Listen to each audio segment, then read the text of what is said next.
Hello students, আমি Nitish sir জ্ঞানজ্যোতি coaching সেন্টারের পক্ষ থেকে তোমাদের প্রত্যেককে জানাই আরো একবার স্বাগত।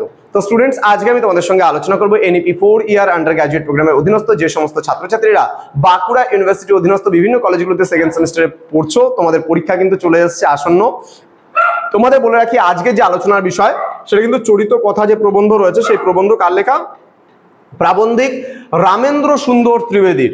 তো আজকে এখান থেকে আমি অতি গুরুত্বপূর্ণ কিছু এমসিকিউ প্রশ্ন নিয়ে আলোচনা করবো, কারণ তোমাদের এইসি বেঙ্গলে কিন্তু এমসিকিউ ওরিয়েন্টেড পরীক্ষাটা হবে। তো যারা এখনো আমাদের চ্যানেলটিকে সাবস্ক্রাইব করেনি তারা অবশ্যই চ্যানেলটিকে সাবস্ক্রাইব করে পাশে থাকা বেল আইকন অল প্রেস করে দাও, যাতে নেক্সট টাইম থেকে কোনো ভিডিও আপলোড করলে তার নোটিফিকেশন তুমি সবার আগে পেতে পারো।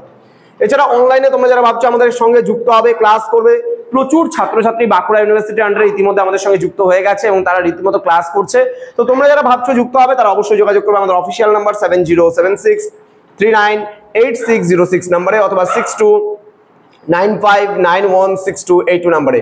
তোমাদের টোটাল কোর্স ফি রয়েছে তোমাদের এই সাধ্যের মধ্যে 1199 রুপিস, কিন্তু আমরা এখন ডিসকাউন্ট দিচ্ছি।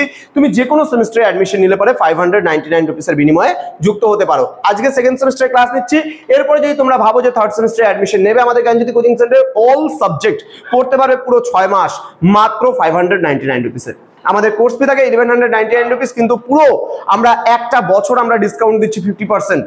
তো তোমরা যারা যুক্ত হতে চাইছো আমাদের অফিসিয়াল নাম্বারটা সেভ করে রাখো, যোগাযোগ করো আমাদের সঙ্গে। চলো শুরু করছি আজকের ক্লাসটা তোমাদের চরিত কথা থেকে এমসিকিউ গুরুত্বপূর্ণ প্রশ্নগুলো নিয়ে। প্রথম প্রশ্ন, চরিত কথা প্রবন্ধটি কার লেখা? এটা হবে রামেন্দ্র সুন্দর ত্রিবেদী। ঠিক আছে, পরবর্তী প্রশ্ন, প্রবন্ধ অনুসারে ঈশ্বরচন্দ্র বিদ্যাসাগরের চরিত্রকে লেখক কি বলে অভিহিত করেছেন? এটা অনন্য ও ব্যতিক্রমী বলে উল্লেখ করেছেন। নেক্সট 3 নম্বর প্রশ্ন, রামেন্দ্র সুন্দর ত্রিবেদী বিদ্যাসাগরের জীবন চরিত্রকে কিসের বিপরীত যন্ত্রস্বরূপ বলেছেন? এটা আণুবীক্ষণিক যন্ত্রের কথা বলেছেন। নেক্সট বলছেন, বড় জিনিসকে ছোট দেখাইবার জন্য নির্মিত যন্ত্রস্বরূপ বলতে লেখক কি বোঝাতে চেয়েছেন?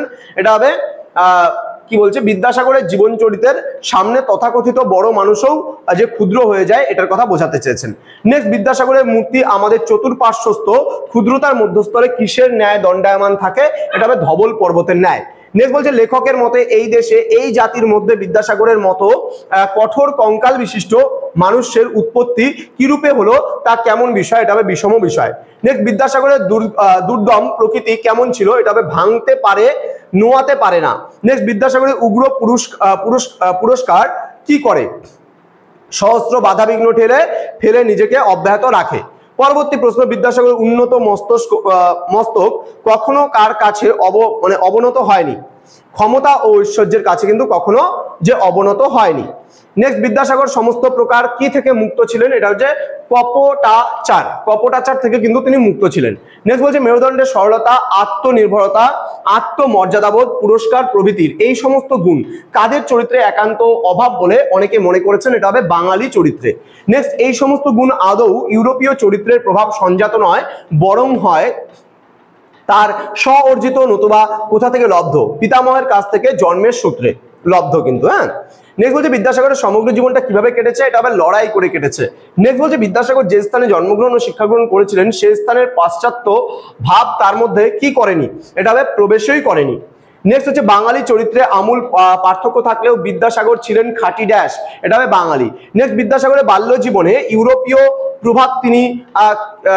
প্রভাব তিনি কি করেননি? এটা হবে কিছুমাত্র অনুভব করেননি। নেক্সট, পরবর্তী জীবনে কর্মের ক্ষেত্রে ইউরোপীয়দের সহচার্যে এলেও তা বিদ্যাসাগরের জীবনে কি ফেলেনি?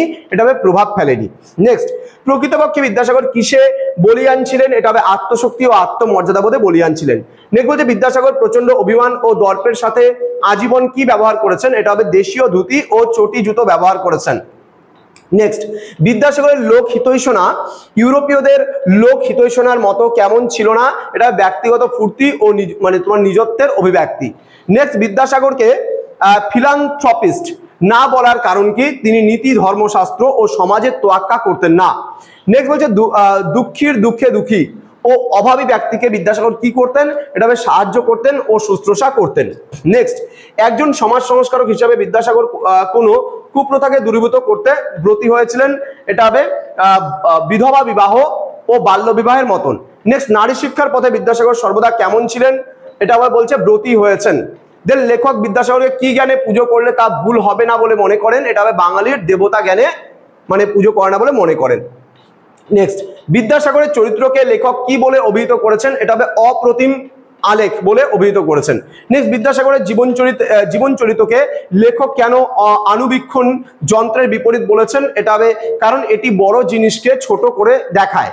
নেক্সট বলছে আমাদের গর্বের বাঙালিত্বও নিতান্ত ক্ষুদ্র শীর্ণ কলেবর ধারণ করে। এই উক্তিটি কিসের ইঙ্গিত দেয়? বলছে বিদ্যাসাগরের বিশাল ব্যক্তিত্বের সামনে অন্য বাঙালিদের ক্ষুদ্রতার যে পার্টটা সেটার হচ্ছে ওই ব্যক্তি। নেক্সট কোশ্চেন, বিদ্যাসাগরের চরিত্র গঠনে কোনটি অনেকখানি আনুকূল্য করেছিলেন? তার শিক্ষা জীবনের সংগ্রাম। তো স্টুডেন্টস, এই ছিল আজকের এমসিকিউ।